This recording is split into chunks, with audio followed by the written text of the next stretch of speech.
certo punto, quindi come ci hai anticipato, tu hai contratto il virus. Purtroppo, Ci vuoi raccontare un po' la tua storia e certo, la malattia, come è stata per te?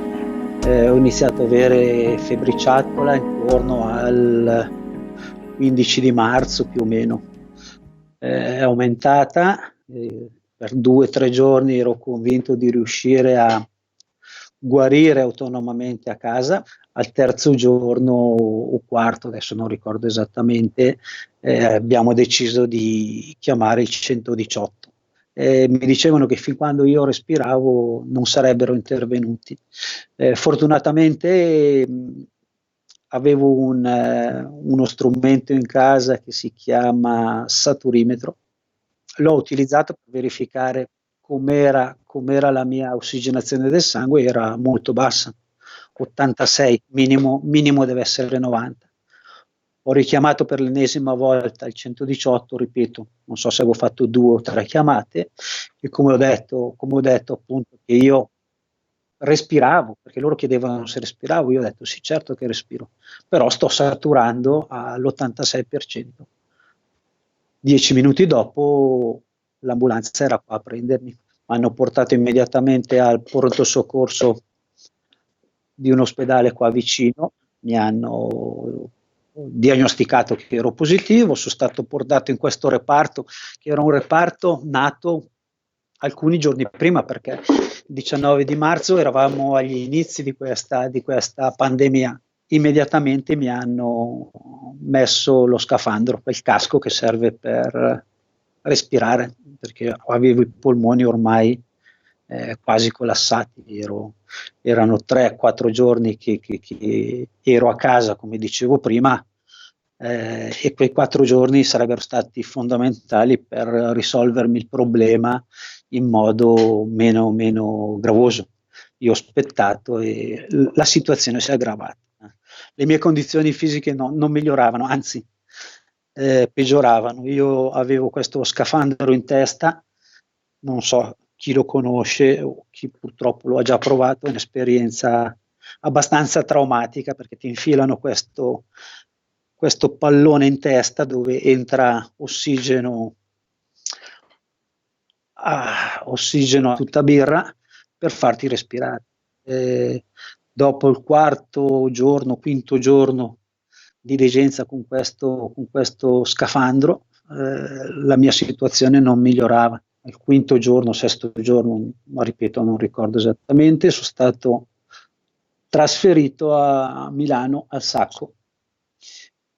Sono arrivato in condizioni abbastanza gravi. I miei polmoni erano purtroppo compromessi al 60-70%. No? I medici sono riusciti a trovarmi una cura alla quale il mio organismo reagiva, e piano piano ne sono uscito vincitore.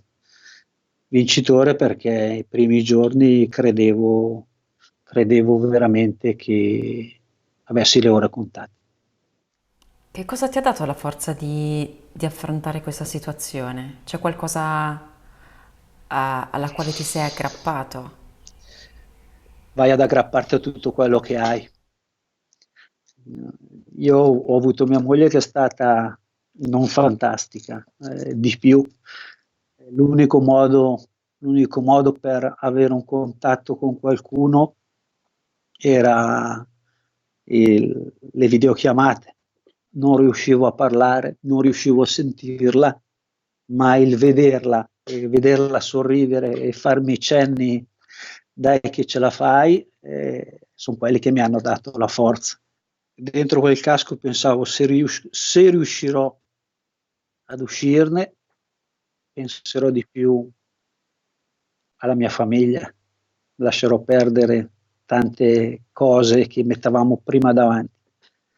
Penserò alla mia famiglia, penserò a me, cercherò di riuscire a godere di quel che mi rimane in un altro modo.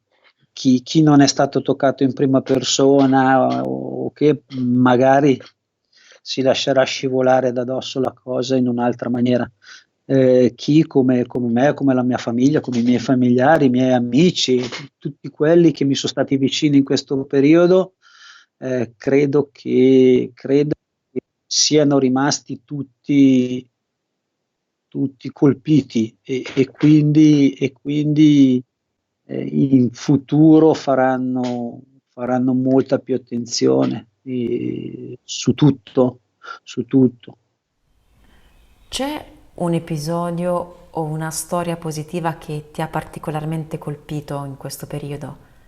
Ah, una cosa fantastica che ho notato, le persone che in ospedale mi hanno seguito, l'umanità di queste persone, tutte, ma dico tutte, dall'inserviente al medico, disponibilità, gentilezza e questo senso di amicizia, che venivano, dai che tanto ce la facciamo, dai che vedrai che ne usciamo. Cioè, non è che dicevano Gianfranco, forza che ce la fai, no, ce la faremo, ce la faremo, ce la faremo, diceva, ce la faremo, vedrai che ce la faremo.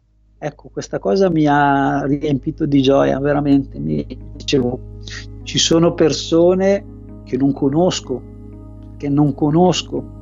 che veramente ti danno quella forza di andare avanti, di continuare, di non cedere.